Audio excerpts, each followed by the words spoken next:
Boa noite, meninas. Deus abençoe cada uma de nós. Estamos dando continuidade na meditação do livro de Deuteronômio. Hoje estamos no capítulo 9. E a gente vai perceber que Moisés continua trazendo a memória de Israel, desse novo Israel, coisas que aconteceram no passado que vale muito a pena eles não esquecerem, para que eles também não esqueçam da misericórdia e do poder e do amor de Deus para com eles. E sem mais delongas, vamos convidar o Espírito Santo para estar conosco nessa meditação, dirigindo tanto o nosso pensamento quanto as nossas palavras. Senhor nosso Deus, mais uma vez aqui nos reunimos e te agradecemos por essa oportunidade. Gostaríamos, meu Pai, nesse momento, de que o Senhor viesse dar continuidade no trabalhar que o Senhor tem tido para conosco. Que o Senhor continue nos transformando através da tua palavra. Que o Senhor continue nos fortalecendo, nos avivando, nos exorta, nos disciplina, faça aquilo que é necessário, mas não deixe a gente se perder dos teus caminhos. Não queremos, meu Pai, de forma alguma estarmos distante de ti. Por isso, meu Deus, precisamos que o Senhor continue cuidando da gente, que o teu Espírito continue nos conduzindo. E todos os dias, Deus, tenhamos força para sepultar a velha criatura e que o Senhor, meu Pai, venha purificar ainda mais a nossa vida, o nosso pensamento, as nossas emoções, nossas atitudes. Nos ajude a sermos realmente santas para o Senhor. Cuida da gente. Estamos aqui na tua dependência. Não somos capazes de fazer muita coisa sozinhas. Na verdade, se andarmos sozinhas, faremos muitas coisas ruins, desagradáveis. E se não fosse o Senhor ter entrado em nossa vida há anos atrás, certamente algumas de nós nem estaria viva mais. Então, continua cuidando da gente, nos aperfeiçoando, assim como Cristo foi aperfeiçoado pelo Senhor, pelo teu Espírito. Nós te pedimos, faz o mesmo conosco, porque queremos ser imitadores de Cristo, imitadores do Senhor. Estão aqui as nossas vidas. Nos edifica, nos fortaleça, cuida da gente, nos ensina, mas não deixe de forma alguma que tudo que for feito venha a ser esquecido por nós. Fique gravado dentro da nossa alma, nos ajuda a lembrar sempre que necessário de todos esses ensinamentos, dessa sabedoria que o Senhor vai estar nos ensinando agora. Te agradecemos por mais essa noite, por mais essa oportunidade, e entregamos em tuas mãos todas as nossas vidas. Em nome do Pai, do Filho e do Espírito Santo. Amém. Graças a Deus. Amém, povo lindo. Então, mais uma vez, estamos aqui. Deuteronômio, capítulo 9. Vamos continuar percebendo que Moisés exorta esse povo, ele está alertando esse povo para o perigo de se esquecer de Deus, de profanar o nome de Deus através das suas atitudes, esquecendo do Senhor.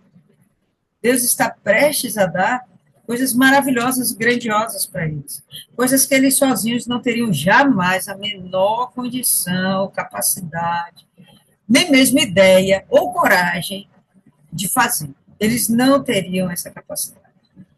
Eles não teriam capacidade de tomar posse dessas coisas. Mas Moisés, sendo usado pelo Espírito Santo, está falando com esse povo e fala também conosco hoje. Que não esqueçamos de quem nos trouxe até aqui e de quem está a nos conduzir para os céus, para a salvação das nossas almas. Verso 1. Ouve, ó Israel, hoje deves passar o Jordão para possuíres nações maiores e mais poderosas do que tu, cidades grandes e muradas até o céu. Claro que isso aqui é uma hipérbole, né? Dizer que essas cidades eram muradas até o céu é um certo exagero. Não existem muros tão altos, nunca existiram. Mas certamente o que o Espírito quer transmitir para Israel é que essas cidades são altamente fortificadas, preparadas para resistir a ataques de povos inimigos. Eles estão preparados para tanto combater seus inimigos, quanto para resistir aos ataques dos inimigos.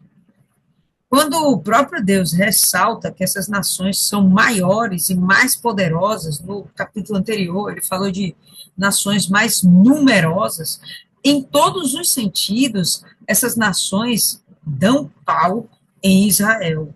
Em todos os sentidos, Israel perderia muito fácil para qualquer uma dessas nações. Lembra que Moisés, ele tem citado até aqui 7 nações. Quando a gente vai lá para Gênesis, são citadas 10 nações. Bom, não importa realmente o número delas. O que importa é que todas essas nações eram muito mais poderosas que Israel, já estavam estabelecidas. Elas tinham exércitos, elas tinham meios de produção, elas tinham tecnologia, eram realmente povos desenvolvidos, tinham muito, mas muito mais condições que Israel. A única coisa que favorecia Israel era Deus, mas nada favorecia Israel. Se não fosse Deus, Israel ainda continuaria escravo no Egito, porque nem coragem de se rebelar contra aquele povo eles tiveram. Então, Deus ele está aqui ressaltando os povos que vocês estão prestes a conquistar, que eu vos darei nas mãos, são povos muito maiores, mais fortes que vocês. Um povo grande e alto, os filhos dos Anaquins, a quem conheces e de quem ouviste falar. Quem pode resistir diante dos filhos de Anak? Quando nós temos aqui essa referência aos filhos de Anak, o que nós estamos percebendo aqui é Deus falando que esses povos realmente são de grande estatura. Eu procurei saber qual seria, em média, a estatura dos gigantes que são referidos na Bíblia. Nós temos Og, e já falamos sobre ele no capítulo 3 de Deuteronômio. Og, rei de Bazã, também era um gigante. O caixão de Og, ele media 9 côvados. Isso daria algo para um gigante que se acomodaria naquele caixão de em torno de 4 metros de altura. Realmente é algo gigante. Para a nossa estatura, por exemplo, a estatura média do homem mundial, estatura média, né? Tem homens mais altos, menores, a média mundial é de 1,73 m, não chega a 2 metros.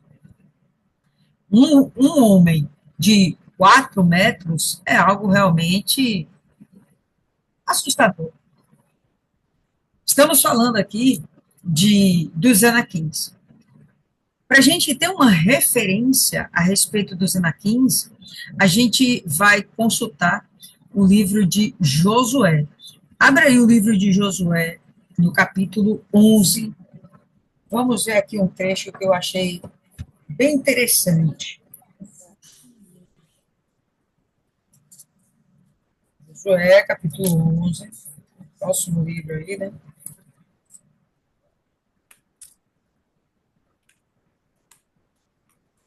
No verso 21,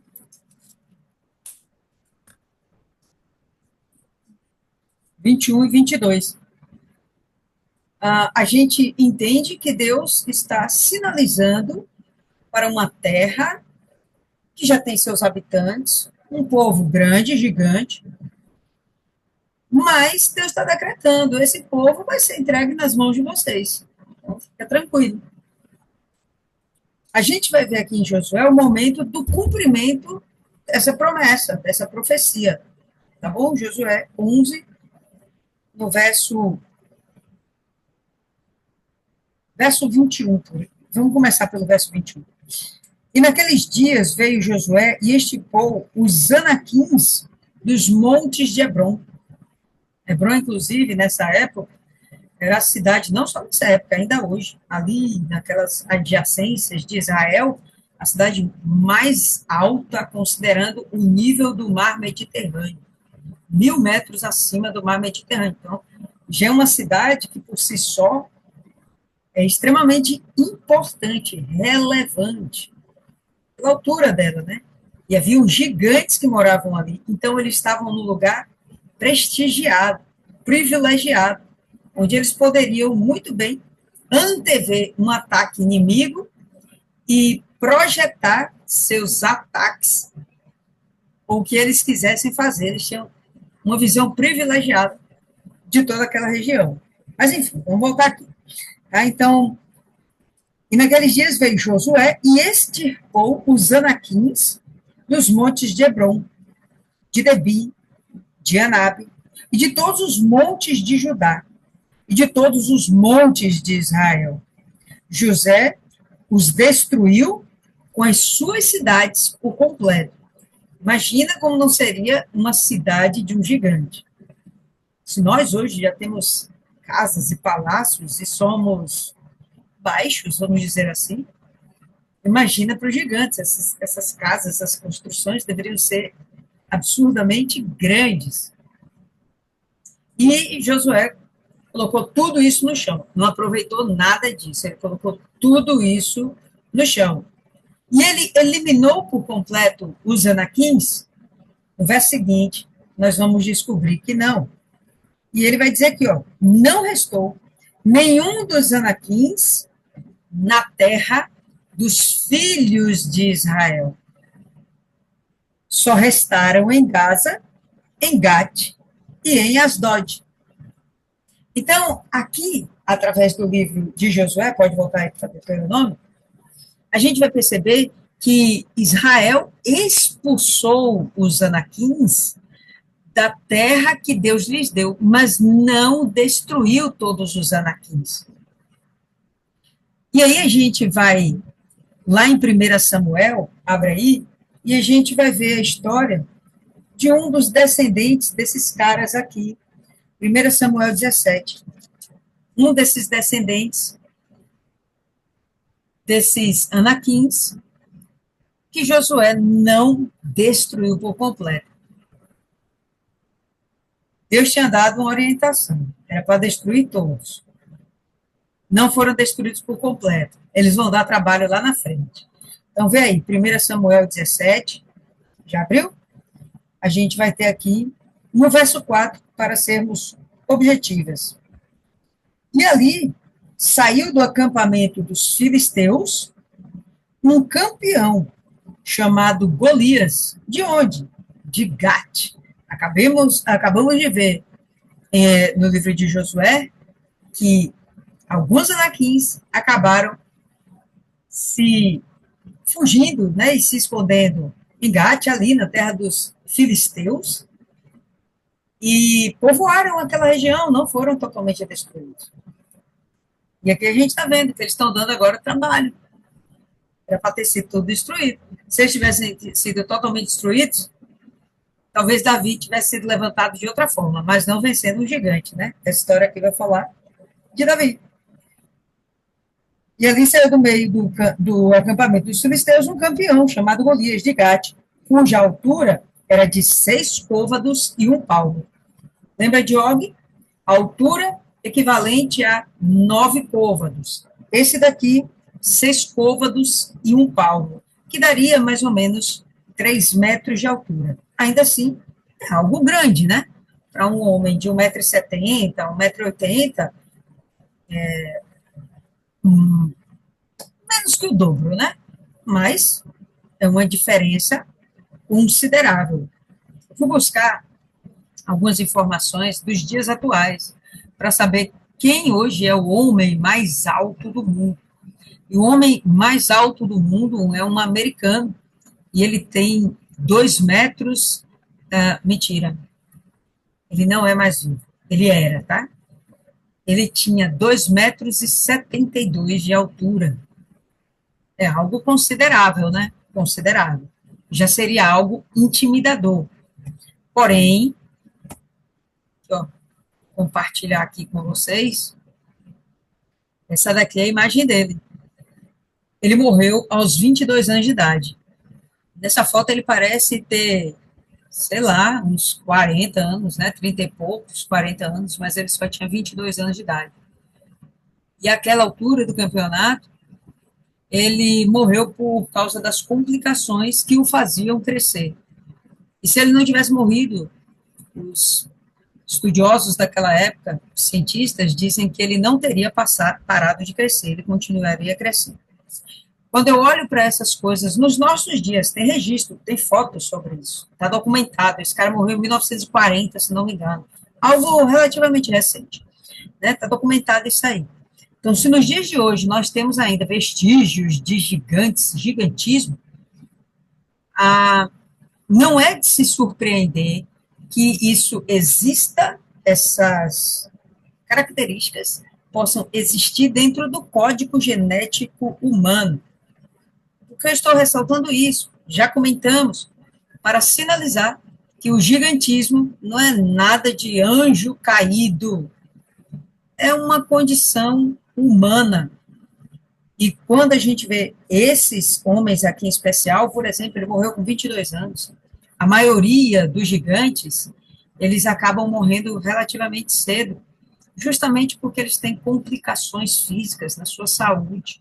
Imagino que Golias era um campeão, mas ele não deveria ser um homem velho, ele deveria ser jovem, e não deveria realmente ter tantas vantagens assim. Aqui eu quero compartilhar aí com vocês, tá certo? Dos dias atuais, homens que nós temos aí e suas alturas. Desses homens aqui, o que nós temos vivo ainda, esse daí já morreu. Deixa eu parar aqui. Deixa eu voltar ali. Cadê? Puxa, perdi a imagem. Pronto, desses homens que estão vivos, a gente tem esse daqui, que ainda é vivo. Ele é um turco. Ele tem 2,51 m. Não está aparecendo, não. Só aqui, tá aqui, aparecendo aqui. 2,51 m. Ele é muito grande. E aqui esse, que tem 2,46 m e ainda é vivo também, tá bom? Mas todos eles com problemas de saúde, viu, povo lindo? Todos eles com problemas de saúde. Não é de se admirar que no passado eles não conseguissem ser a maioria dos homens, do povo, das nações, porque eles tinham problemas, tá? Era alguma coisa que fugia Bob, da normalidade, certo? mexendo aqui no fio. Então, vamos lá. Então, voltando aí para Deuteronômio, quando a gente vê esses homens gigantes sendo sinalizados, como se Deus já estivesse avisando, olha, vocês vão passar por isso aqui, vocês vão ter esse tipo de experiência, vocês vão lidar com homens gigantes, dos quais, inclusive, vocês já ouviram falar. E existia um adágio, né, um ditado popular no meio de Israel, que é isso aqui que Moisés está citando. Quem pode resistir diante dos filhos de Anak? Todo mundo tinha medo. Todo mundo tinha medo. E Deus está dizendo, eu vou entregá-los nas mãos de vocês. Como eu falei, a única coisa que dava privilégio para Israel era Deus ser com Israel. Não fosse isso, Israel já tinha sido destruído, inclusive, nos dias de hoje, não existiria mais. Entendemos, portanto, neste dia, que o Senhor teu Deus é aquele que vai adiante de ti, como um fogo consumidor. Isso aqui deve ficar claro para a gente, porque essa daqui é a mensagem principal desse capítulo. Deus vai adiante da gente como um fogo consumidor. E quando pensamos em fogo consumidor, é um fogo que destrói. Talvez aqui algumas de nós já tenha tido a oportunidade de ver um incêndio numa mata. A depender da situação, se não tiver uma interposição geográfica, tipo um rio, um vale, uma região desértica, enquanto houver algo para ser queimado, aquele incêndio ninguém para. Às vezes tem incêndios aqui na Chapada Diamantina. De vez em quando eu acompanho, porque eu gosto muito da região de lá. E quando tem incêndios lá, levam dias para controlar o incêndio e só então depois apagá-lo. Mas é muito difícil. Bom, quando você imagina um fogo consumidor, pense no incêndio avassalador, devastador. Essa é a ideia que nós temos de ter. Se eu tenho um Deus que vai na minha frente, devastando os meus inimigos, como eu poderia temer qualquer coisa que ele me mandasse fazer? Vamos ver aqui que Israel várias vezes temeu obedecer a Deus. E é óbvio que Deus se irou com essas situações. A gente já vai chegar lá. Entendemos, portanto, neste dia, que o Senhor, teu Deus, é aquele que vai adiante de ti. Como um fogo consumidor, ele os destruirá e fará com que caiam diante da tua face. Assim, tu os expulsarás e os destruirás rapidamente, como o Senhor te ordenou. Acabamos de ver em Josué que não aconteceu toda essa destruição. Sobraram alguns e que só foram eliminados ao longo do tempo. Porque quando Davi tem aquele embate com Golias, é só com Golias. Ele não sai matando todos os demais gigantes que, porventura, existissem. Há, inclusive, a Bíblia não é clara em se falar a respeito disso, mas há, inclusive, uma crença de que Golias era um de 5 irmãos. Então, haveriam pelo menos mais 4 gigantes aí junto com Golias. E talvez houvesse ali um clã mais numeroso. Mas a gente percebe que não sobrou muita coisa. E o que nós temos ainda no nosso código genético, que nos leva a um gigantismo, é doentio, é anormal, e causa, inclusive, a morte precoce.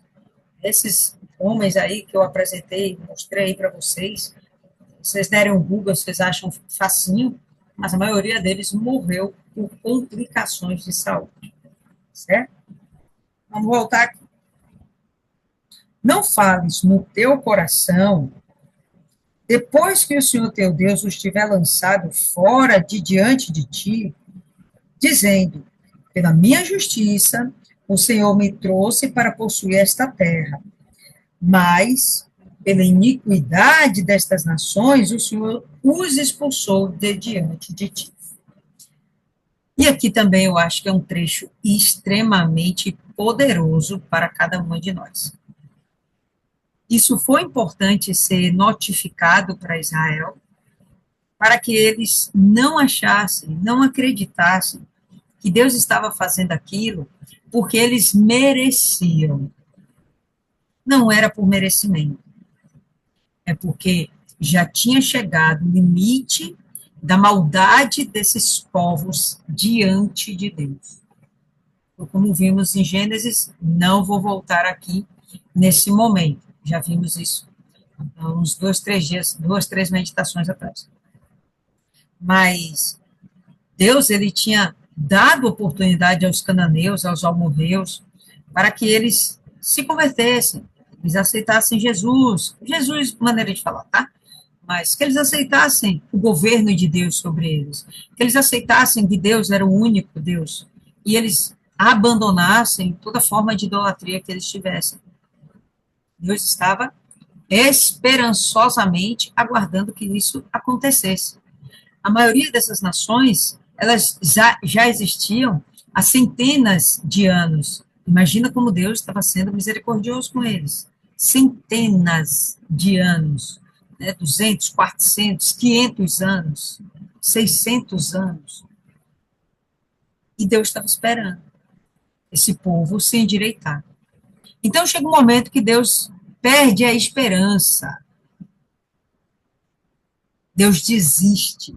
Esse povo não vai mudar. Então, ponto final para eles. Vão ser todos destruídos, porque eu não quero que eles contaminem um povo que eu estou formando para mim agora, que é Israel. Então, não fales no teu coração depois que o Senhor tiver os lançado fora de diante de ti, dizendo, pela minha justiça o Senhor me trouxe para possuir esta terra. Não, não foi pela sua justiça. Primeiramente, foi para que esse povo fosse punido, e exemplarmente punido. Porque isso é para ficar na nossa mente. Vai chegar o momento do juízo final. As nações, os povos, as pessoas, elas vão ser exemplarmente punidas. E ainda que não haja destruição das suas almas, vai haver a perdição eterna de todas elas. Por quê? Porque abandonaram a adoração ao Senhor, rejeitaram o governo do Senhor. Então, Israel, nesse momento, está sendo usado como uma chinela havaiana. Está sendo usado para dar uma surra nesses que rejeitaram a Deus.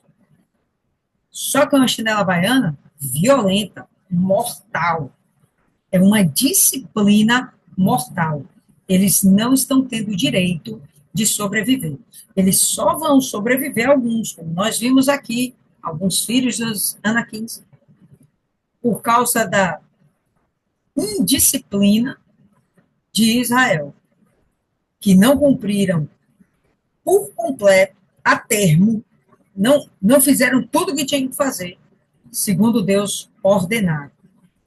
Então, não, Israel, não é porque vocês são justos diante de mim, mas vocês vão ocupar essa terra, primeiro porque eu os amo, segundo, e não os amo porque merecem, eu os amo porque eu os amo.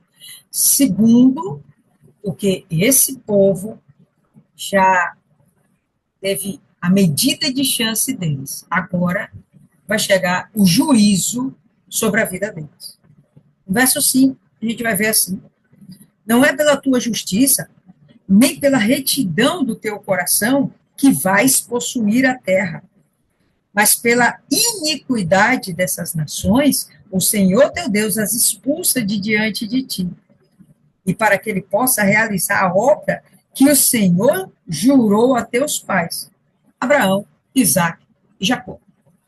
O objetivo final era a conclusão do pacto, da palavra que Deus empenhou com Abraão, com Isaque, com Jacó, e a disciplina que ele tinha que determinar sobre esses povos rebeldes, que não aceitavam o seu governo. Deixando uma mensagem clara: eu sou fiel até o fim para aqueles com que me amam, assim como também eu sou firme até o fim para aqueles que me odeiam. Simples assim. E essa é uma mensagem também muito forte, que a gente vê sendo dada para Israel há pelo menos uns 2.500 ou 3.000 anos atrás, e que é altamente válida para os dias de hoje. Quando somos abençoados, não é porque merecemos, jamais devemos achar que é porque merecemos. Nós devemos até fazer por onde merecer. Nós devemos ter um comportamento que agrade a Deus, para que ele se agrade de nós. Devemos ter esse comportamento. Mas não é por isso que somos abençoados. Não é por isso que Deus resolve nossos problemas. Não é por isso. É por medida de fé, é por amor que ele nos tem, mas não é pela nossa justiça. Né? Não é pela nossa justiça. Entende, portanto, que não é pela tua justiça que o Senhor teu Deus te dá esta boa terra para possuí-la, pois tu és um povo obstinado. E obstinação tem a ver com a decisão persistente de fazer o que é mal, o que é errado, de desobedecer. Povo obstinado, um povo orgulhoso, não aceita a repreensão. Eu estou certo, vou fazer do meu jeito. Quebra a cara. Não acertei agora, vou continuar. Quebra a cara de novo. Não, mas eu só preciso tentar outra vez. É um povo obstinado, rebelde. E ele fala, não é pela sua justiça, porque, pelo contrário, você não é justo. Você é extremamente teimoso, tá? Obstinado. Lembra-te e não te esqueças, como provocaste a ira ao Senhor, teu Deus, no deserto, desde o dia em que deixastes a terra do Egito, até que chegastes a este lugar. Fostes rebeldes contra o Senhor. Então, Moisés está traçando uma linha do tempo e deixando claro, vocês sempre foram rebeldes, vocês sempre contenderam com Deus, vocês sempre questionaram ao Senhor. Isso desagrada a Deus. Quando nós, nos dias atuais, contendemos com Deus, nós também desagradamos a Deus. Como assim contendemos com Deus? Quando nós discutimos com Ele, perguntando por quê.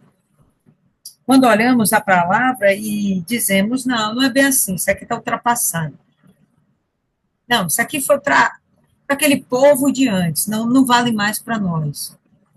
A Bíblia está desatualizada. Nós contendemos com Deus quando pensamos e falamos dessa forma.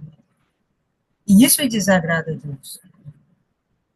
Quando nós temos esse tipo de proceder, nós imitamos esses obstinados, rebeldes, idólatras do passado. O destino seria o mesmo se continuássemos assim. Morte eterna. Graças a Deus.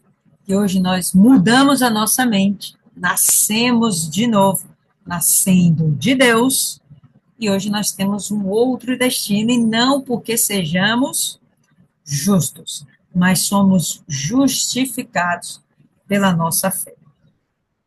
É diferente de sermos justos. Nem sempre nós praticamos a justiça. Somos egoístas, às vezes nós somos avarentos, às vezes nós somos perversos, somos invejosos, somos maledicentes, somos muitas coisas ruins. Não vivemos na prática dessas coisas, mas vez por outra a gente se comporta desse jeito. Mas é a nossa fé em Cristo Jesus que faz a gente ter direito, acesso ao perdão de Deus e o nosso desejo de continuar fazendo aquilo que é certo, ainda que vez por outra erremos. Nós estamos buscando nossa santidade, nossa santificação. Isso aí é que nos guarda. Caso contrário, nós teríamos o mesmo destino dessas pessoas aqui, que Deus está dizendo, tem que ser eliminado, extirpado da Terra, do planeta. Tu, em Horebe, provocastes a ira ao Senhor, e o Senhor se irou convosco para vos destruir. Quando subia ao monte para receber as tábuas de pedra, as tábuas do pacto que o Senhor fez conosco, permaneci no monte 40 dias e 40 noites, não comi pão, nem bebi água. Lá em Horebe, vocês tentaram o Senhor. Eu subi o monte, fiquei sacrificando 40 dias sem beber, 40 dias sem comer. Eu estava lá para receber as ordenanças do Senhor, a lei de Deus, aquilo que nos faria ser diferentes dos demais povos. Eu estava lá, Moisés dizendo, eu estava lá, prontinho para trazer para nós, nosso povo, a lei de Deus, a vontade de Deus, a aliança de Deus conosco. Mas, olha a surpresa, vocês estavam aqui embaixo, fazendo um bezerro de ouro, dando uma forma, uma imagem para Deus, quando Deus é um Deus invisível e que exige de nós um esforço mental, intelectual, de adorá-lo, ainda que não tenhamos em mente a sua forma ou imagem. Por quê? Porque nós cremos, não porque vimos, Nós cremos porque nós confiamos nesse Deus. É diferente. Eu não vi para crer. Eu creio porque eu ouvi ele falar comigo. E o Senhor me entregou 2 tábuas de pedra, escritas com o dedo de Deus. E nelas havia escrito, conforme todas as palavras que o Senhor falou convosco no monte, no meio do fogo, no dia da congregação. E aconteceu que no fim de 40 dias e 40 noites, que o Senhor me deu as 2 tábuas de pedra, as tábuas do pacto. E o Senhor me disse, levanta-te, desce rapidamente daqui, porque o teu povo já não era mais povo de Deus, né? Então já estava revoltado, já até despreza a paternidade desse povo, né? O teu povo que tiraste do Egito se corrompeu. Eles se afastaram rapidamente do caminho que eu lhes ordenei. Eles fizeram para si mesmos uma imagem de fundição. É comum pensarmos que quando Israel faz aquele bezerro de ouro, ele estava criando para si um Deus. Mas ele não estava criando para si um Deus. Eles continuavam crendo no Deus único de Israel. Mas eles estavam criando uma imagem para esse Deus. E Deus já tinha dito que ele não queria que se fizesse imagens de fundição, de pedra, de barro, de nada, de pau. Ele não queria. Porque parece que isso é um agente facilitador da fé. Você crê no que vê. E ao mesmo tempo que você vai ter essa facilidade de crer no que vê, a sua fé também vai ficar natural. Vai ser uma fé frágil. Porque no momento que você não vir, você não vai mais crer. E nos momentos em que Deus se manifesta para a gente, fala conosco, nem sempre é de uma forma visual. Tenho certeza que cada um de nós aqui já teve uma experiência de ouvir a voz de Deus. Talvez de forma audível mesmo, como uma pessoa falando contigo. Ou um pensamento dentro de você, e você parar, pô, isso não fui eu que pensei. Ou você lendo a palavra de Deus, saltou-lhe aos olhos, ao espírito, uma mensagem que você entendeu que era do próprio Deus. Deus falou com você, mas não foi de uma forma que nós pudéssemos ver. E a nossa fé foi estimulada com base naquilo que ele nos deu, um cérebro, uma capacidade pensante. Não somos iguais aos animais. Nós somos completamente diferentes nesse ponto. E Deus, ele fez isso para que nós parecêssemos com ele. Imagem e semelhança. Se a gente despreza isso, nos tornamos como animais. Perdemos a genialidade da criação de Deus. Perdemos a genialidade. Então, quando Israel faz aquele bezerro de ouro, ele quer dar uma imagem para Deus. Estava acostumada a ver isso no Egito, mas eles não estão criando necessariamente para si um Deus. Se eu não me engano, o Deus que tinha aspecto de touro dentro do Egito se chamava Apis, se eu não me engano. E não foi isso que Israel queria adorar. Ele queria adorar a Deus. Só que ele deu uma imagem para Deus. Como se ver trouxesse para eles a confiança de que Deus era com eles. A fé que Deus exige de nós não pode ser baseada nas nossas emoções e sentidos. Ela tem que ser firmemente fundamentada na nossa capacidade intelectual. Entende isso? Guarda isso. O que pode acontecer de nós querermos ver para crer, e a gente tem que simplesmente crer para ver.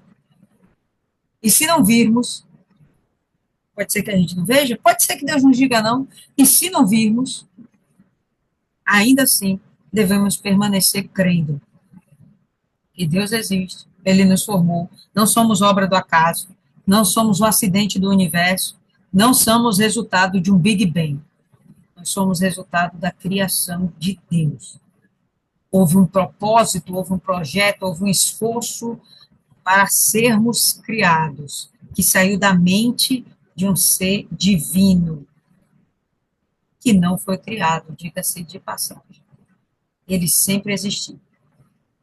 Não somos capazes de compreender isso perfeitamente. A nossa obrigação é só crer. O que Moisés está dizendo? Vocês lá no Horebe acabaram querendo dar uma imagem para Deus, uma identidade humana. Não, humana não é a palavra certa, mas uma identidade visual para que o homem pudesse aperfeiçoar a sua fé ou facilitar a sua fé. Eu acho que é uma facilitação da fé.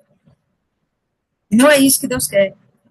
Então, quando vocês entrarem em Canaã, vocês vão ver muita gente fazendo a mesma coisa, mas vocês vão ser diferentes. Vocês não precisam ver para crer. Então, não tenta fazer isso de novo, porque lá no Horebe já deu ruim. Um monte de gente morreu por causa daquilo.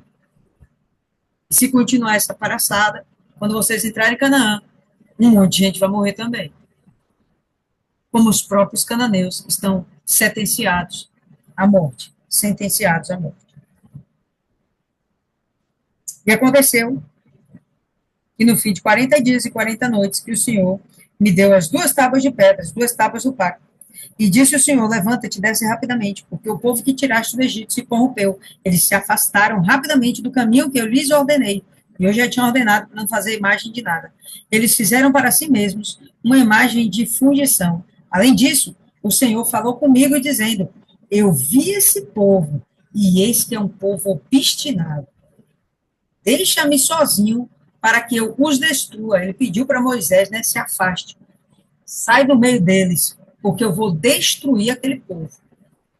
Deixa-me sozinho para que eu os destrua e apague o seu nome de debaixo do céu. Deus estava perdendo a esperança em Israel. Quando você quer eliminar aquilo da sua vida, porque você acredita que aquilo não funciona mais, você perdeu a esperança naquilo.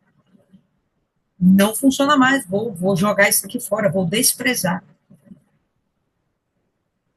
Farei de ti uma nação maior e mais poderosa do que eles. Israel já não era uma nação poderosa, eles eram fracos pra caramba. Diferença era que Deus ia na frente deles. Isso era incrível, era o notável, era o maravilhoso, isso era o maravilhoso. E aqui Deus fica irado a tal ponto que ele toma a decisão, vou destruir, porque eu estou perdendo a esperança. Esse povo ficou morando 30 anos no Egito, comendo do bom e do melhor no Egito, porque eu os propiciei a estar no meio de um povo inimigo e ser tratado como visitante. 400 anos continuaram dentro do Egito, só que agora como escravos. Sofreram o pão que o diabo amassou. Eu decido libertá-los. E eles continuam desejando viver lá? Não, eu desisto, porque já se passaram 40 anos nesse deserto e está dando errado. Eu não tenho mais paciência, porque já se passaram praticamente 5 séculos e esse povo não se conserta. Era o que estava acontecendo com as outras nações que Deus já tinha decretado que iam ser destruídas. Era um povo que não se consertava. Passou centenas de anos, o povo não se conserta. Israel passou centenas de anos, o povo não se conserta, eu vou destruir. Verso 15. Assim eu me virei e desci do monte, e o monte ardia com fogo. E as 2 tábuas do pacto estavam em minhas 2 mãos. E olhei, e eis que vós haveis pecado contra o Senhor vosso Deus, que vos tinhais feito um bezerro fundido. Vós desviastes rapidamente do caminho que o Senhor havia ordenado. E foi rapidamente mesmo, porque aqui tinha poucos meses que eles saíram do Egito. Não sei, talvez até semanas. Não sei ponderar direito. A palavra não é clara a respeito desse prazo, desse tempo. Mas, rapidamente, eles se desviaram. Quando eles fizeram um clamor a Deus no Egito, Deus parou, ouviu e desceu, manifestou das suas maravilhas, obrigou o faraó, todo o seu povo, libertar Israel e abençoar e enriquecer Israel. De modo que Israel chegou lá pobre, lembra? Com fome. Eles eram 70 pessoas. Eles saem de lá com pelo menos 600 mil homens, fora mulheres e crianças. Foi um povo que cresceu demais. E eles veem a mão de Deus em favor deles, porém, não há uma mudança na mente deles, em seus corações. E rapidamente eles querem dar a Deus uma imagem, imitando os egípcios. Umbas, Deus não queria que eles imitassem ninguém. Deus queria que eles fossem exemplo. E Israel, sempre cabeçudo, querendo imitar alguém. E caí, ou melhor, e olhei as duas tábuas, e as lancei das minhas duas mãos, e as quebrei diante dos vossos olhos. É uma simbologia. É como se naquele momento, bom, as tábuas da aliança significavam a aliança de Deus com os homens. E no momento que as tábuas são quebradas, foi o momento em que os homens quebraram a sua aliança com Deus, desobedecendo. Desobedecendo. Não é nem que eles deixaram de adorar o Deus de Israel, mas eles estavam desobedecendo a vontade de Deus. Olhei as duas tábuas, as lancei das minhas duas mãos, uma em cada mão, lancei no chão e as quebrei diante dos vossos olhos. E caí diante do Senhor, me prostrei diante do Senhor. Como nos primeiros 40 dias e 40 noites, não comi pão nem bebi água, por causa de todos os vossos pecados que pecastes, agindo impiamente aos olhos do Senhor, para provocá-lo à ira. Quando ele fala que, novamente, ele se coloca diante do Senhor 40 dias e 40 noites, é porque ele sobe novamente o monte, né? Mais uma vez ele sobe o monte, e agora ele vai reescrever as leis em outras tábuas. Só que antes de ele escrever ou reescrever, e é interessante, tá, pessoal? No primeiro momento, quem escreve as tábuas é Deus, é o dedo de Deus. Nesse segundo momento, quem escreve as tábuas é o próprio Moisés. Você vai lá em Êxodo, você confere, é o próprio Moisés. Não é ele. Ou é Números, agora eu não lembro direito. Mas quem escreve agora é ele. Enfim, aí nesse momento, ele sobe no monte e ele começa a suplicar, falar com Deus, não destrói esse povo não, peraí, vamos com calma. Porque tive medo por causa da ira e do grande desprazer com que o Senhor se acendeu contra vós, para vos destruir. Mas também neste tempo o Senhor me ouviu. Então, Moisés, ele se colocou em um clamor diante de Deus para que o seu povo não fosse destruído. Então, enquanto Deus olhava para esse povo e dizia, Moisés, esse seu povo, Moisés fazia oração dizendo, mas Deus é o seu povo. Quando Deus abandonava, Moisés tentava reintegrar esse povo nas mãos de Deus. E ele suplicou, ele se comportou como um advogado. Assim que Jesus hoje faz por nós, né? Ele se comporta como nosso advogado. Às vezes somos obstinados e de dura serviço. A gente não quer se inclinar, a gente não quer se dobrar. Está ali a nossa velha natureza e a gente todo dia tentando matar essa desgraçada. Mas Deus, ele ouve o Senhor Jesus, que trabalha em nosso favor como nosso advogado. Moisés trabalhou em favor de Israel como um advogado perante Deus. E ele conseguiu beneficiar, ele conseguiu ganho de causa para Israel. Assim como nós hoje também temos ganho de causa por causa do Senhor Jesus. E o Senhor se irou com Arão para destruí-lo, e ao mesmo tempo orei por Arão. E Arão também, como sumo sacerdote, falhou e falhou muito feio. Era para ele guiar o povo a toda a verdade.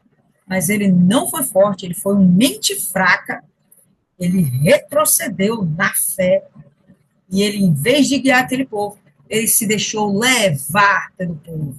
Ele não quis ser filho, talvez tivesse medo de ser maltratado, tivesse medo de apanhar, de ser assassinado, porque o povo estava ali, né, aquele povo inflamado, naquela agitação, faz um Deus, faz um Deus, faz uma imagem, e ele cede, ainda que ele soubesse, estava completamente errado. Provavelmente ele temeu, não acredito que ele se corrompeu, ele temeu a balbúrdia, né, aquele povo agitado, ele temeu, e simplesmente acabou cedendo. Bom, nós hoje temos que ter mente forte. Não é para cedermos aos apelos do sistema do mundo. É para sermos firmes. E se tivermos de morrer pela causa de Cristo, que morramos. Porque ainda que morramos, nós teremos a vida eterna. Certo? Moisés entendia isso. Arão não entendeu. O que acontece? Deus intenta matar também Arão. O que Moisés faz? Um excelente advogado. Conversa lá com Deus, suplica, e ele abranda o coração de Deus com a fé dele. Ele comove a Deus, vamos dizer assim, não que fosse um sentimento, mas ele move o coração de Deus em favor de Israel. Suplica. Assim como você, quando suplica pelo seu filho, pelo seu marido, pelo seu parente, pelo seu amigo, Deus ouve e ele atende a sua causa. Ainda é a mesma coisa como nos dias de Moisés. Funciona do mesmo jeito. A oração tem poder para fazer Deus levantar do seu trono, estender o seu braço, abater os nossos inimigos, dar ordem aos seus anjos em nosso favor, proferir palavras de bênçãos em nosso favor. É a mesma coisa, certo? Ainda hoje é assim. E o Senhor se irou com Arão para destruí-lo, e ao mesmo tempo orei por Arão. E tomei o vosso pecado, o bezerro que haveis feito, e o queimei com fogo, e o pisei, e o moí em pedaços, muito pequenos, até que ficaram pequenos como pó. E o lancei, o seu pó, no ribeiro que descia do monte. E em Taberá, e em Massá, e em Quibrote Atavá, provocastes a ira do Senhor. Então, fora esse primeiro episódio, que talvez tenha sido o pior, né? De querer fazer uma imagem de Deus. Ainda houveram outras situações. E, apenas para sermos breves, vou resumir aqui para vocês, essas situações foi quando eles reclamaram da falta de água e ficaram murmurando com Moisés contra Deus. Reclamaram da falta de carne. Nossa, a gente só tem maná para comer. É assim que eles falam. Nós só temos maná, nada mais. Ficaram enjoados daquilo que Deus fez por eles. Deus ficou irado, mandou carne. Aquela história das cordonizes. Eles andavam um dia de distância no raio do centro do acampamento e estava entupido de cordonizes. Eles andavam um dia de distância e estava ali cheio de carne para que eles pudessem comer. A ira de Deus foi tanta. Quando eles estão lá comendo carne, a carne saindo pelo nariz, Deus faz com que eles sejam fulminados.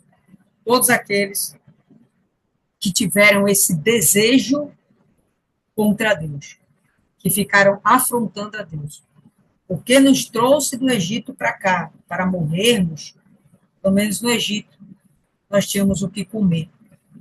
Então, isso aconteceu nesses lugares. E a gente vai ver aqui no verso 23, do mesmo modo, quando o Senhor vos enviou de Cádiz Barneia, dizendo, ide possuir a terra que vos dei. Então, vos rebelastes contra o mandamento do Senhor vosso Deus. Que mandamento? Ide e tomar posse da terra que eu vos dou. Então vos rebelastes contra o mandamento do Senhor vosso Deus, e não crestes nele, nem ouviste a sua voz. Lembra?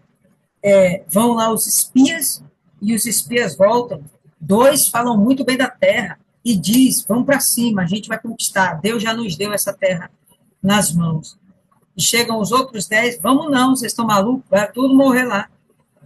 E os nossos filhos vão morrer também, vai tudo perecer. Não, não vamos subir não. E eles contenderam com Deus e duvidaram de que Deus era com eles. A incredulidade é uma desgraça na vida do cristão. Era nesse tempo, é nos dias de hoje. Tem uma coisa que atrai a ira de Deus, deixa Deus muito chateado, zangado, frustrado conosco, é justamente ele apostar em nós, investir em nós, até mesmo dar o espírito dele para nós, e nós duvidarmos do seu poder e achar que ele não transforma, não cura, não salva, não ajuda, não ouve nossa oração, não responde. Incredulidade. Esse povo foi incrédulo, e nós sabemos o que aconteceu. Morreram no deserto. Sempre que houve um momento de rebelião contra Deus, houve mortandade. Não é diferente nos dias de hoje, não. Ah, tem Jesus. Tem Jesus. Mas a mortandade continua. E a gente vê que essas coisas não são diminuídas. E a gente vê a guerra, a gente vê a violência aqui do nosso ladinho. Às vezes você mora próximo a uma boca de fumo. A violência está do nosso ladinho. Quando menos espera, você vê que morreu 2, 3, 10, 20. Teve aquela ação lá no Rio de Janeiro, mais de 120 homens. Não sei se tinha mulheres envolvidas. 120 pessoas, mais de 120 pessoas foram mortas. Por quê? Porque se rebelaram contra Deus. Não queriam viver sob o governo, né, a governança de Deus. Morre. Não mudou, não. O que mudou é que não tem mais profeta dizendo, olha, vai ser assim. Antigamente tinha, está lá Moisés. Hoje a gente não tem. Não dessa forma. Mas a gente tem a palavra de Deus. A gente tem o Espírito Santo. Nós temos pastores orientando em toda e qualquer parte do mundo. Nós temos acesso à vontade de Deus. Nós temos como entender a vontade de Deus. A gente só não faz porque não quer. A gente não, né? Lá eu. A gente só não faria se não quiséssemos. Do mesmo modo, quando o Senhor vos enviou a Cádiz Barneia, dizendo, ide possuir a terra que vos dei, então vos rebelastes contra o mandamento do Senhor vosso Deus, não crestes nele, nem ouvistes a tua voz. Fostes rebeldes contra o Senhor desde o dia em que vos conheci. Assim, caí diante do Senhor 40 dias e 40 noites, como na primeira, porque o Senhor havia dito que vos destruiria. Esse cair é se prostrar, se colocar de joelhos, entendeu? Se colocar numa situação de submissão, de alguém que está suplicando por uma resposta. Portanto, orei diante do Senhor e disse, ó Senhor Deus, não destruas o teu povo. Deus tinha dito o quê? O teu povo, Moisés. Moisés está dizendo aqui, o teu povo, Deus. Não destruas o teu povo e a tua herança, que resgataste com a tua grandeza, que trouxeste do Egito com mão forte. Foi a mão de Israel? Não, Israel não levantou um dedo. A hora que Israel fez alguma coisa, foi Moisés que levantou o cajado. E mesmo assim ele estava em dúvida do que fazer. Né? O anjo teve que dizer: levanta o seu cajado. Lembra-te dos teus servos, Abraão, Isaac, Jacó. Lembra, Senhor, da aliança que o Senhor fez, da promessa que o Senhor fez. Isso é um apelo muito interessante, porque a gente apela para o caráter de Deus. O Senhor não é imutável, o Senhor é fiel. O Senhor prometeu lá atrás. Se lembra disso. Deixa a ira do meu pecado afligir o Senhor. Perdoa meu pecado.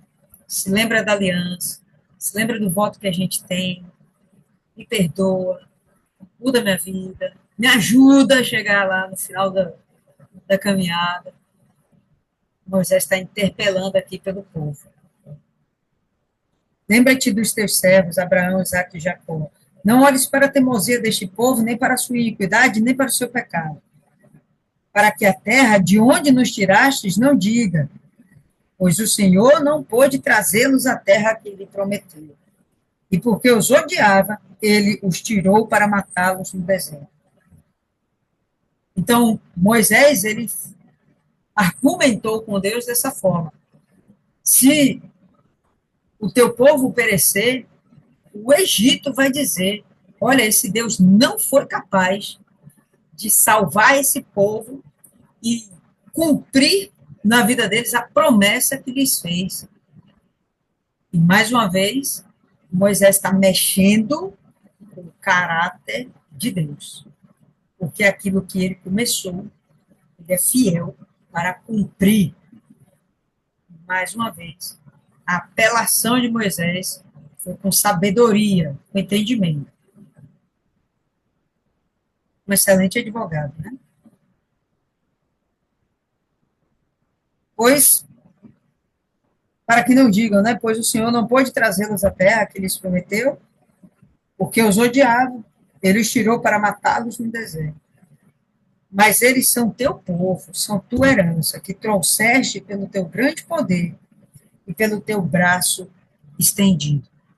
Então, a gente vai perceber uma série de reflexões que Moisés está fazendo juntamente com o seu povo, levando esse povo a pensar, todas as vezes que nós contendemos contra Deus, deu ruim para a gente. Sempre acabou em morte, sempre acabou em derramamento de sangue. E quando não houve derramamento de sangue, houve afogamento na terra, onde a terra se abriu, pessoas foram engolidas vivas e, com certeza, chegando ao centro da terra, foram queimadas e morreram de instantâneo, porque o centro da terra é lava, né? É um fogo que não se apaga. Enfim, que vocês não se comportem da forma obstinada como até aqui vocês se comportaram e obedeçam tudo que está sendo ensinado para quando vocês entrarem na terra prometida, realmente seja a bênção, a concretização da bênção que Deus determinou para o nosso povo desde alguns séculos atrás. Eles não conheceram Abraão. Esse povo aqui, eles não conheceram Abraão. Mas vocês sabem que os judeus, eles têm a tradição oral. Aquele negócio de sentar à roda da fogueira, na roda da mesa, na roda com os amigos, e lembrar da palavra de Deus e ensinar os mais jovens, os filhos dos filhos, e os filhos dos filhos dos filhos, e por aí vai. Então, eles sabiam que existia promessa, por mais que eles não tenham sido contemporâneos de Abraão, de Isaac, e até mesmo de Jacó, que Jacó aqui já tinha morrido, pelo menos aí, há uns 400 anos. Então, eles não eram contemporâneos desse povo, dessas pessoas.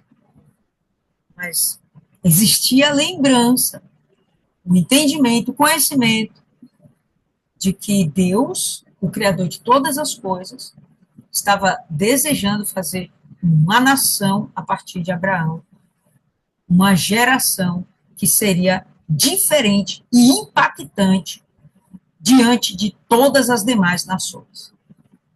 E proclamariam o nome do Senhor como Deus e o único Deus. Povo lindo é o que nós temos aí para hoje. O que é que ficou para vocês? O que faltou ser dito, que vocês perceberam e que a gente não conseguiu trazer aqui na nossa meditação. Gostaria muito de ouvi-las. Pode começar? Comentem. Pode começar. Como eu Ao falei, mesmo né, com o barulhinho da chuva. O barulhinho da chuva aí, caindo aqui a chuvinha, sabe? Ao mesmo tempo que a gente vê Moisés, ou o próprio Deus através de Moisés, porque não é só Moisés, mostrar a nossa insignificância, o tamanho do nosso Deus, e que, como dito na meditação passada, Deus sem nós continua sendo Deus e a gente sem Deus não somos nada. Mas Moisés mostra para quem é servo de Deus, como, como líder espiritual ou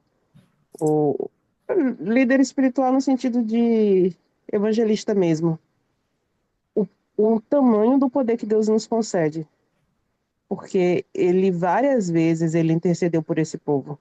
Várias vezes pessoas foram livradas da morte porque ele se colocou de joelho diante de Deus. Ele foi lá comprar a briga da pessoa. E muitas vezes a gente não quer nem orar pelo próximo. A gente não quer nem fazer o básico do básico, ou o mínimo do mínimo, que é orar. A gente não tá nem aí, cada um que se vire, mas não. É, se hoje estamos aqui foi porque alguém intercedeu por nós várias vezes, como a senhora começou dizendo, não era nem para estarmos aqui, não era nem para a gente estar respirando, nem respirando, mas porque teve alguém que orou, que jejuou, que fez propósito, que se acabou em oração, Deus teve misericórdia e ouviu. Teve jeito para o nosso caso. O pecado do outro, os erros dos outros, são só diferentes da gente, só muda o nome. Mas se a gente amasse o próximo do tamanho da dificuldade que a gente é, ou que a gente foi para Deus, a gente ia entender o que Moisés passou, porque muitas vezes a gente passa por isso. A gente está orando, jejuando, lutando por pessoas que estão falando mal da gente, que está desejando o nosso mal, porque era isso que acontecia com Moisés. Mas ele se colocou na posição de servo. Deus me chamou para ser libertador e é isso que eu vou fazer. Às vezes a gente ora por uma pessoa, a pessoa está lá, passa mal, manifesta. Você vê que o demônio saiu realmente, você olha para a cara da pessoa, você vê no semblante dela que o mal foi embora. Aí quando é na outra semana, a pessoa está lá manifestada de novo, porque deixou a dúvida entrar, porque, porque por causa de um pensamento besta que o diabo sopra até hoje na gente, porque o diabo sopra. O diabo tenta colocar a dúvida se realmente temos o Espírito Santo, se realmente somos de Deus. Mas, poxa, quando você para pensar que não é os milagres, não são as bênçãos, é suas experiências com Deus, como a senhora mesmo disse, de você ouvir a voz de Deus, porque muitas vezes Deus fala na nossa mente, muitas vezes Deus dá um pensamento, é uma palavra, é uma pregação, e você tem essa experiência com Deus, como é que você vai duvidar? E, e o poder também, que ao mesmo tempo que a gente tem esse poder de abençoar, a gente tem o poder de amaldiçoar, porque eu ultimamente eu falo para o pessoal assim, ó, eu creio no que Deus prometeu para Abraão. Se uma pessoa me abençoar, ela vai ser abençoada. Se uma pessoa me amaldiçoar, ela está cavando a caveira dela. E, e muitas vezes a gente passa por situações que a nossa vontade é de ir lá, dar na cara da pessoa, é de gritar as nossas verdades. Mas aí eu paro e penso, poxa, eu falo direto para Deus, Deus, quem sou eu para te pedir justiça? Eu sei que eu não sou justa. Eu não mereço, mas eu tenho procurado servir ao Senhor.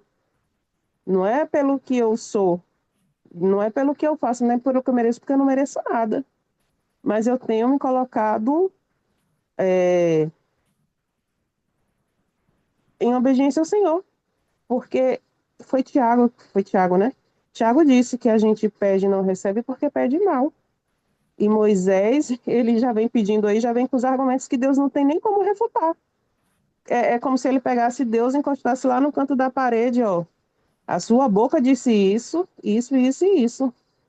E, Deus ele faz, porque, poxa, Deus, ó, a minha vontade é de ir lá, gritar as minhas verdades, mas se eu faço isso, eu estou tirando o privilégio que eu tenho de ser defendido pelo Senhor, porque é o Senhor que tem que me justificar. Não que eu mereça, porque se eu estiver errada, eu aceito a disciplina, eu aceito a correção. O que eu não quero é que o Senhor afaste de mim o teu espírito. E Moisés, quando ele abriu a boca, a terra abriu, consumiu o povo, como a senhora mesmo falou. Então, Deus não é injusto. A gente vai sofrer, vai padecer, mas a gente também vai ter esse refrigério, esse alívio de saber que quem tocar na gente, que mexe com a gente, está mexendo diretamente com o próprio Deus, porque todos os que se levantaram contra Moisés nesse momento, eles pagaram um preço.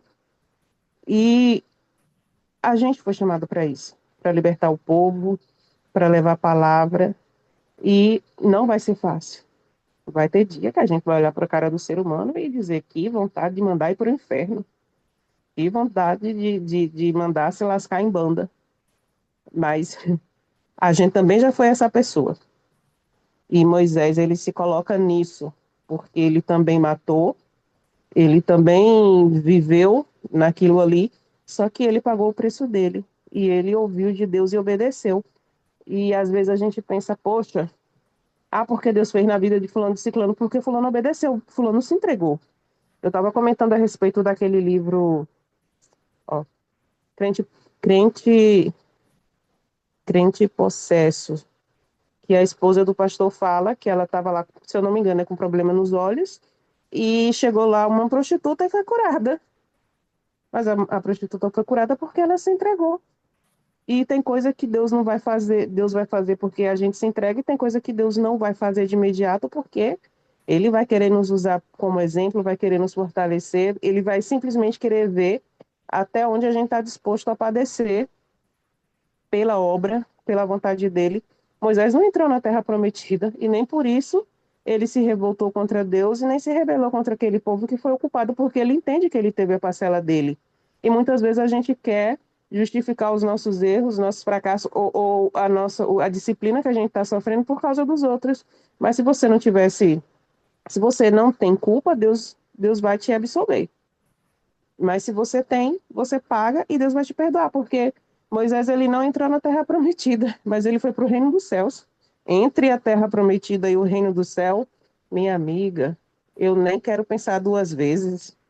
E Moisés ele mostra isso, porque tem dia que ele mostra para o povo e tem dia que ele mostra para a gente como vamos nos colocar como ministras da palavra dele, que é nossa obrigação fazer isso aí que Moisés está fazendo, ainda que nos doa, ainda que a gente esteja machucado, ainda que tem vezes que a gente vai botar a mão na cabeça de uma pessoa e nem vai orar pela saúde daquela pessoa e aquela pessoa vai ser curada, enquanto você está ali padecendo, porque muitas vezes é isso que acontece, você colocar a mão, expulsar a dor de uma pessoa enquanto você está ali, em pé pela misericórdia dele, sentindo cada parte do seu corpo tremendo, doendo, mas é Deus, ele faz do jeito que quer e você é servo, você não tem o que entender, você tem que simplesmente obedecer, ainda que doa. E vai doer e muito. Normalmente incomoda. Dona Rosa, tá por aí ainda? Rosa Tavares. Olá, boa noite. Boa.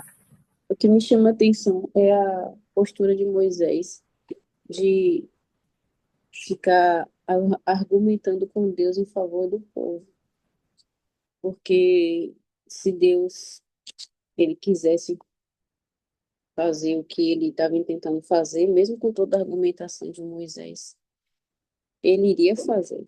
No entanto, ele ponderou a situação, como diz o bispo Adilson, por causa de um comedor de feijão. No caso, na época, Moisés era um comedor de pão. E aí ele teve a humildade de escutar Moisés, porque ele poderia, né, simplesmente consumir, ele tinha toda a razão, porque ele é Deus. mas, no entanto, ele escutou, ele foi humilde, que é uma das virtudes do Senhor Jesus, é a humildade. E ele ouviu aquele ser insignificante, que embora fosse um servo dele, querido, que tinha temor a ele teve compaixão e atendeu, que Moisés se comportou como o Senhor Jesus, um verdadeiro intercessor, foi um advogado da vida. E a oração realmente ela é eficaz. Não é à toa que a Bíblia fala que a gente tem que orar, que é a necessidade de orar. Mas orar de que maneira? Hoje em dia, tem pastores que falam muito aí que a igreja precisa orar mais, que a igreja é fraca em oração. Eu já ouvi pregações de pastores que deu toda uma credibilidade para a oração e exortou a igreja para trabalhar nesse sentido. Que às vezes a pessoa tem ação, não tem equilíbrio, tem ação, mas não tem oração. Tem a oração, mas não tem ação. E são duas pernas que tem que trabalhar. Investir mais nessa parte da oração. Hoje eu terminei finalmente o livro de George Miller e último versinho aqui que eu fiquei, que eu não tinha nem percebido isso na Bíblia, que eu vim ler hoje aqui no livro dele.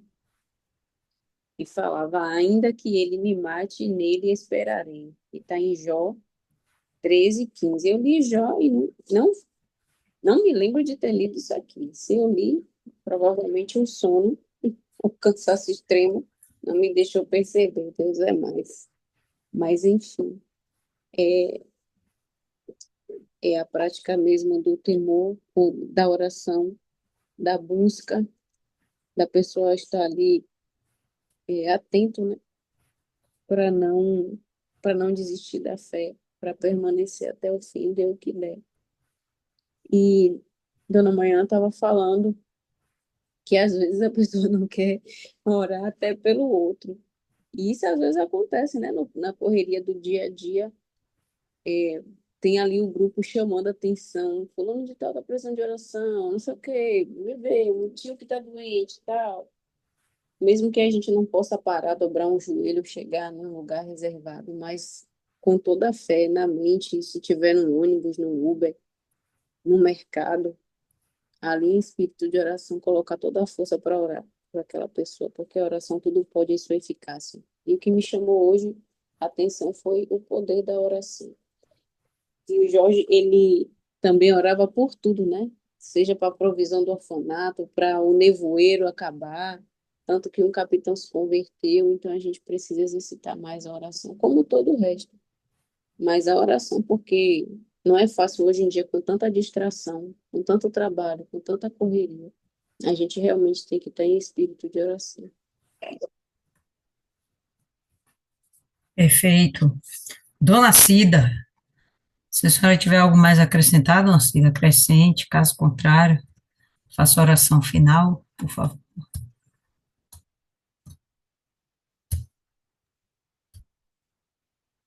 Boa noite. Boa. O que eu tenho a falar aqui que fica para mim é o amor de Deus, que é grande, a misericórdia e a desobediência da gente, né, do homem em si, né, que continua, né, que Deus só quer da gente a obediência, como eu sempre falo, né? E ele diz que ele fez a gente imagem e semelhança, que a gente é um pouquinho menor do que ele. Por que um pouquinho menor do que ele? Porque a gente pode todas as coisas, né? Então ele deixa isso para a gente pode tudo, né? Mas a nossa desobediência impede a gente de alcançar o que a gente deseja às vezes. Então ficou para mim isso. Então vamos orar. Meu Deus e meu Pai, com temor e tremor do teu juízo, na tua presença ainda, Senhor, querendo, meu Pai, crescer na tua palavra, obedecer o Senhor, meu Deus, e sempre, sempre, sempre, às vezes, desobedecendo. Pai querido, Pai amado, perdoa, porque o Senhor é grande e misericórdia, meu Deus. Visita, meu Deus, cada uma de nós, meu Deus, precisando de cura. Tem pessoas aqui que precisam de cura, tem pessoas aqui que precisam melhorar. Então, Senhor, visita o nosso íntimo, porque é difícil, não é difícil obedecer, mas, né, a gente tenta, porque é difícil demais, meu Pai, para a gente viver, meu Deus, com dor, né, caindo, levantando e tentando olhar, aí diz, ah, Deus, cadê Deus? Cadê Deus? Tem pessoas que perguntam, cadê Deus na sua vida? Aí a gente diz, está aqui, porque a gente confia no Senhor, meu Deus. A gente confia. Outra vez verei a diferença, o Senhor diz na tua palavra, daquele que serve e do que não serve ao Senhor. Então temos que ter diferença sim, meu Deus. E eu clamo agora, meu Pai, para o Senhor. Faz a diferença, meu Pai, no teu povo. Faz a diferença na tua igreja. Acrescenta, meu Pai, o que está faltando na gente, meu Pai, para que a gente possa mostrar, meu Deus, para as pessoas, e às vezes até confronta com a gente, meu Deus. Em nome do Senhor Jesus, meu Pai, é o que eu te peço nesse momento, Pai. Visita cada família a sacrifício, meu Deus. Se tem alguém aqui precisando de cura, se tem alguém aqui precisando de crescimento espiritual, dá para ela, meu Pai, me dá também, Senhor, que a gente não olhe para trás, porque aquele que coloca a mão no arado, meu Deus, e olha para trás, o Senhor não pode fazer nada. Não é o Senhor que não quer, é o Senhor que não pode fazer nada, porque a tua palavra não volta atrás. Então, eu entrego cada um, a mim também, meu Pai, nas tuas mãos, as nossas famílias, meu Pai, nas tuas mãos, a família universal, meu Pai, nas tuas mãos, Senhor. Nos dá certeza, meu Pai, da nossa vitória. Aquele que está esperando algo do Senhor, meu Pai, que encontre, meu Deus, em nome do Pai, do Deus que é Pai, do Deus que é Filho, do Deus que é Espírito e que é Santo, que é o teu Espírito. Amém, graças a Deus. Amém, povo lindo, e é isso aí, graças a Deus. E nos encontraremos na próxima meditação. Que Deus abençoe cada um de nós, em nome do Senhor Jesus. Uma boa noite de sono.